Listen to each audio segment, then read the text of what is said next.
Olá, paz e alegria. Hoje, 22 de fevereiro, celebramos a Cátedra de São Pedro. O que é essa festa? O que essa festa da igreja nos chama a viver? Cátedra é a cadeira reservada ao bispo. E, por isso, quando a gente fala onde a sede da diocese, da arquidiocese, é a catedral, porque é nela que está a cátedra, a cadeira, onde nós ouvimos, a partir dali nós ouvimos o bispo, vamos ver o nosso bispo que preside a liturgia e ensina ao povo.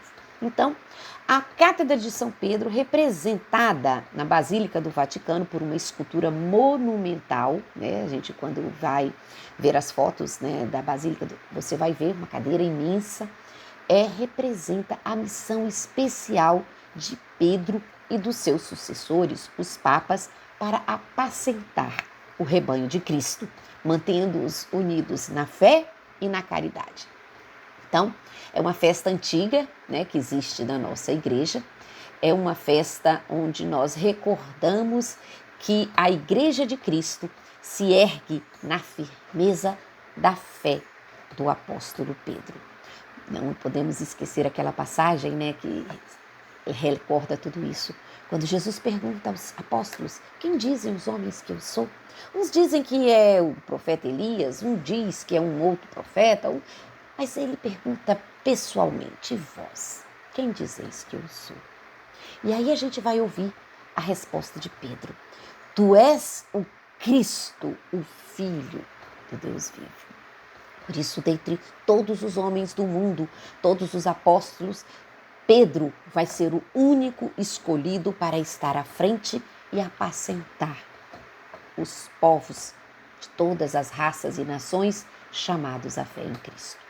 Pedro é aquele que Jesus nomeia, escolhe como verdadeira guia para aqueles que acreditam na fé em Cristo Jesus.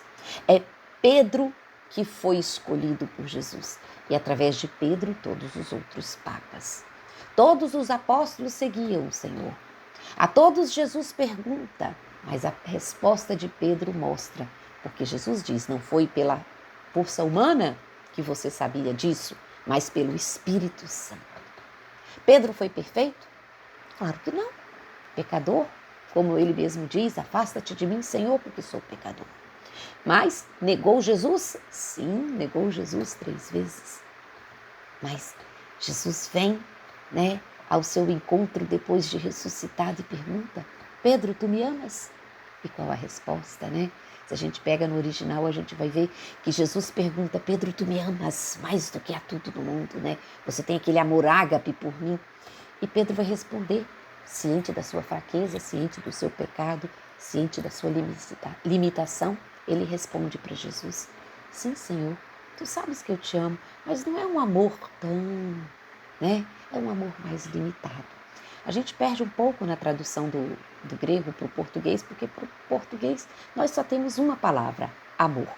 Para o grego nós temos o ágape, o filia, o eros, que são todas espécies diferentes de amor. Então, Pedro oferece a Jesus o seu amor limitado. E no final Jesus vai aceitar o amor limitado de Pedro, porque na última pergunta Jesus pergunta a Pedro: Pedro, tu filia, Filia, aquele amor mais, vamos dizer assim, um amor que não é o ágape.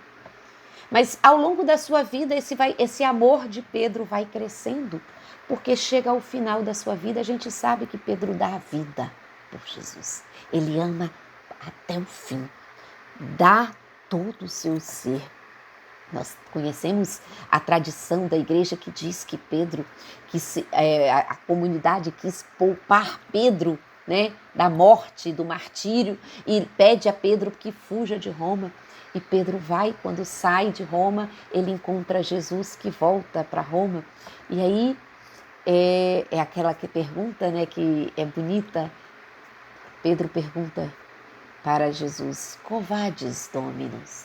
Onde vais, Senhor?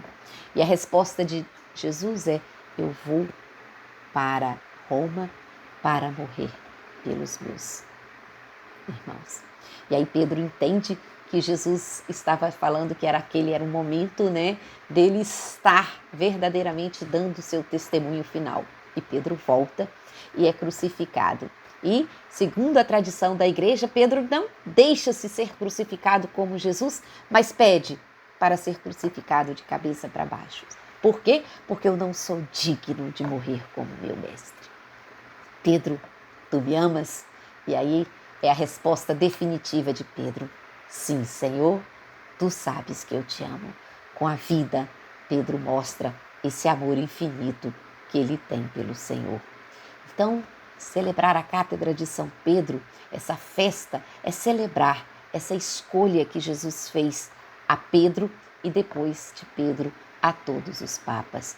Na sede é onde senta-se o bispo e dali ele transmite a fé, pastoreia toda a igreja. Então esse Pedro, movido pelo Espírito, que vai professar essa fé no Cristo, no Senhor Jesus, que vai proclamar o senhorio de Jesus e que passa essa escolha para todos. O Papa é aquele que está à frente da igreja, não para ser servido, mas para servir e dar a vida. Por isso rezemos hoje pelo nosso Papa, hoje o Papa Francisco, para que ele esteja sempre cheio do Espírito Santo, guiando e conduzindo o rebanho de Cristo. E aí a gente pode dizer, né, lembrando as palavras do próprio Cristo: e as portas do inferno não prevalecerão sobre essa igreja. Nós estamos aqui hoje sob esse senhorio do Senhor, conduzidos a Ele por nosso Papa Francisco, como fomos conduzidos ao longo de todos os séculos e séculos, né, esses 2000 anos de história, por cada Papa. Homens que muitas vezes fraquejaram na fé, mas que Deus nunca permitiu que destruísse a igreja. Por quê? Porque é a própria palavra dele: as portas do inferno não prevalecerão. Rezemos pela nossa igreja, rezemos pelo nosso Papa.